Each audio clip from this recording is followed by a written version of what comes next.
Il n'y a pas de dignité sans liberté. Nous préférons la pauvreté dans la liberté à la richesse dans l'esclavage.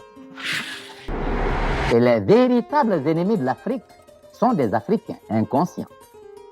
Car si tous les Africains exprimaient la même volonté d'être, la même volonté d'authenticité et de dignité, eh bien l'impérialisme ne pourrait pas du tout réaliser son dessein, à savoir dominer le continent africain.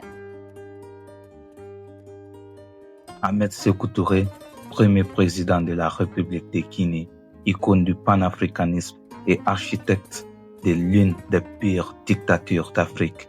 Comment un homme peut-il incarner à la fois le plus grand rêve de liberté et la pire des oppressions? Aujourd'hui, on plonge au cœur de ce paradoxe absolu.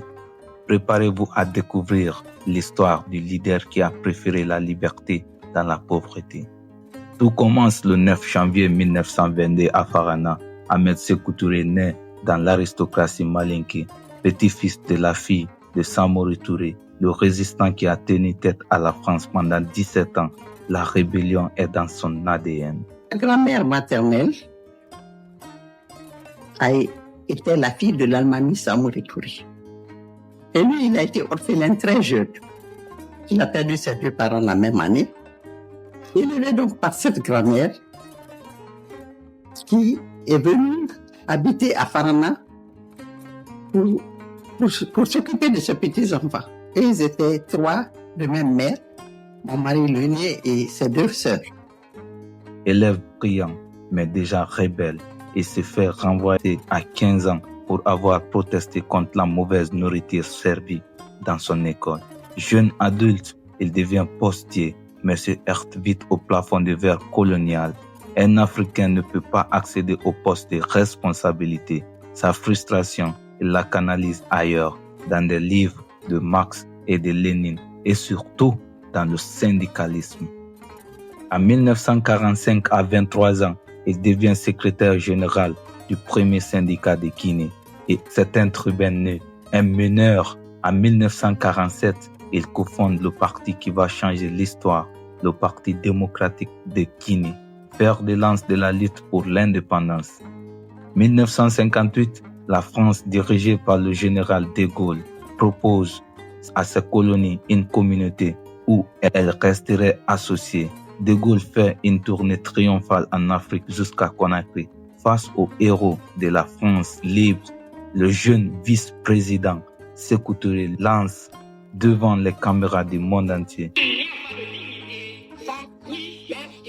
Nous préférons la pauvreté dans la liberté à la richesse dans l'esclavage. Nous préférons la pauvreté dans la liberté à la richesse dans l'esclavage. L'affront est historique. De Gaulle, furieux, repart.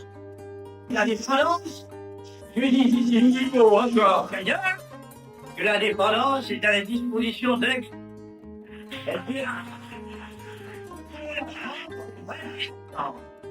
en disant non à la disposition individuelle. Le 28 septembre, le référendum a lieu. Résultat, plus d'1 million de Guinéens votent non. Seuls 57 000 votent oui. La Guinée devient la seule colonie française à choisir l'indépendance immédiate le 2 octobre 1958. Nous avons pris l'indépendance pour servir notre pays, construire une nation viable et respectable, créer le pouvoir par le travail de l'homme. La vengeance de Paris est brutale, punitive. De Gaulle ordonne le retrait immédiat de tous les fonctionnaires, médecins, ingénieurs français.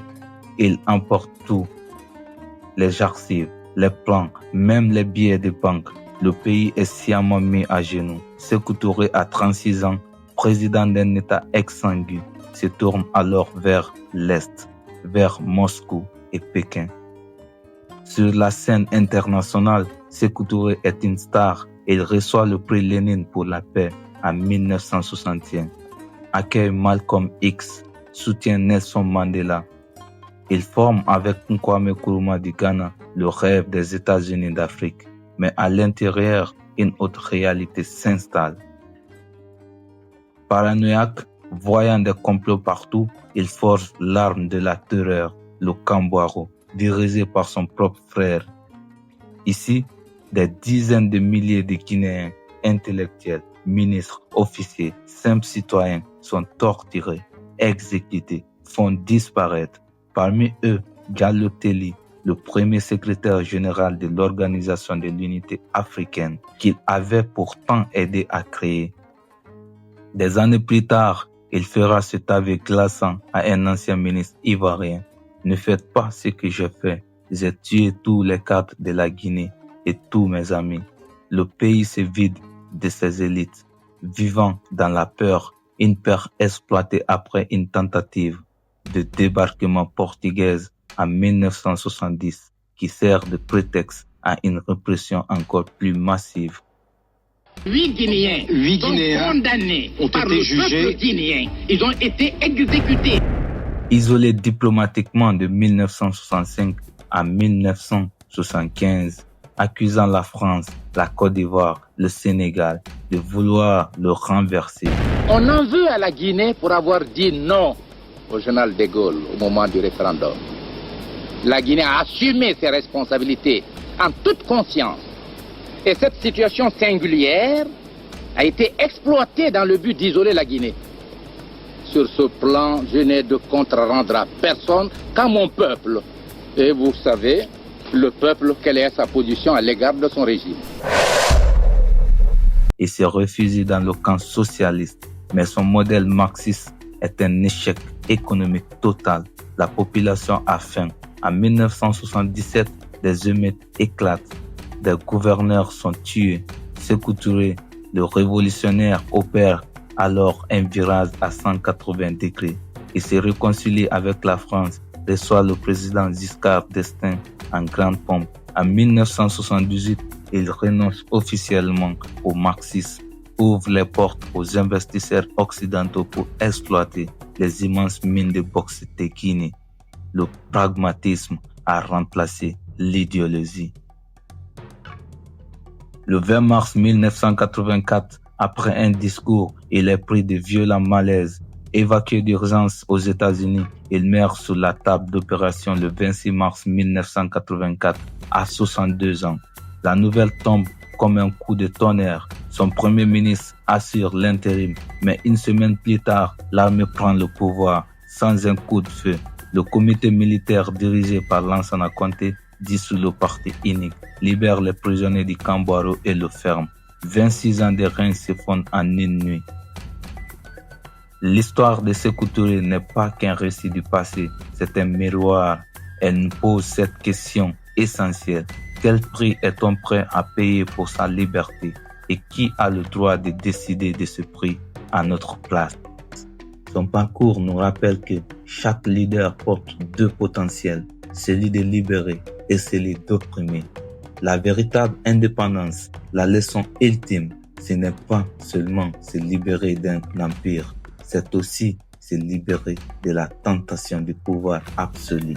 La dignité, elle n'est ni dans la soumission à l'étranger, ni dans la soumission à un sauveur.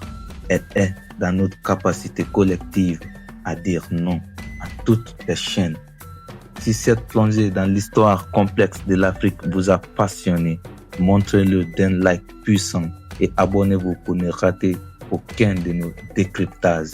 Et surtout, dans les commentaires, dites-nous quelles leçons vous tirez de ce destin déchiré entre le héros de l'indépendance et le dictateur du Kambouaro. Qu'est-ce qui, selon vous, définit vraiment l'héritage de Sékou Touré? Le débat est ouvert.